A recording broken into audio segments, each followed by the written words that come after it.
अनुच्छेद 12 यह मौलिक अधिकार के भाग 3 के इस राज्य की परिभाषा के बारे में वर्णित करता है। राज्य में शामिल कौन कौन से हैं तो संघ सरकार है, संसद है, राज्य सरकार व विधानमंडल, स्थानीय सरकार व अन्य प्राधिकारी इसके अंतर्गत आएंगे।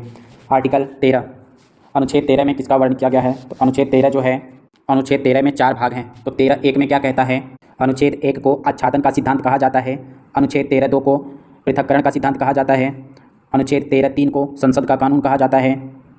और अनुच्छेद 13(4) जो है वह 24वें संविधान संशोधन 1971 के द्वारा जोड़ा गया है। अनुच्छेद 13(4) में संविधान संशोधन की प्रक्रिया विधि की परिभाषा में शामिल नहीं है, ऐसा प्रावधान किया गया है। अनुच्छेद 13 में क्या वर्णित किया गया है तो अनुच्छेद 13(1) में लिखा गया है कि संविधान के लागू होने के पूर्व की कोई विधि है एवं वो विधि मौलिक अधिकारों को सीमित करती है तो वह विधि शून्य हो जाएगी और मौलिक अधिकार सीमित नहीं होंगे। इस सिद्धांत को आच्छादन या ग्रहण का सिद्धांत कहा गया है।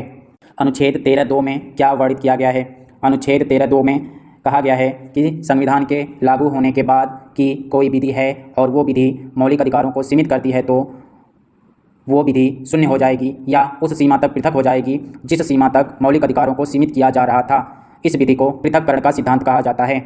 इस आधार पर अनुच्छेद 13(2) को संविधान लागू होने के बाद की विधि कही जाती है और 13(1) को संविधान के लागू होने से पहले की विधि कही जाती है। यानी कि पहले की विधि, अगर पहले से कानून लागू है, अगर मौलिक अधिकार का विरोध हो रहा है तो 13(1) के अनुसार उस नियम कानून को खत्म कर दिया जाएगा या शून्य हो जाएगा।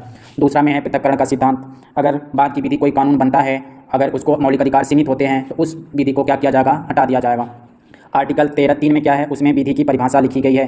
ठीक है, क्या लिखी गई है? उसमें विधि की परिभाषा लिखी गई है। विधि की परिभाषा में क्या कहा गया है? संसद एवं विधानमंडल द्वारा बनाया गया कानून, राष्ट्रपति एवं राज्यपाल द्वारा जारी किया गया अध्यादेश, किसी भी प्रकार का नियम, विनिमय, आदेश, अधिसूचना एवं ऐसी प्रथा जो विधि को प्रभावी बनाती हो, विधि की परिभाषा में शामिल है। आर्टिकल 13(4) क्या कहता है? आर्टिकल 13(4) में जोड़ा गया एक प्रावधान है। कब? 24वें संविधान संशोधन 1971 के द्वारा आर्टिकल 13(4) जोड़ा गया। उसमें क्या कहा गया कि संविधान संशोधन की प्रक्रिया विधि की परिभाषा में शामिल नहीं है। ठीक है।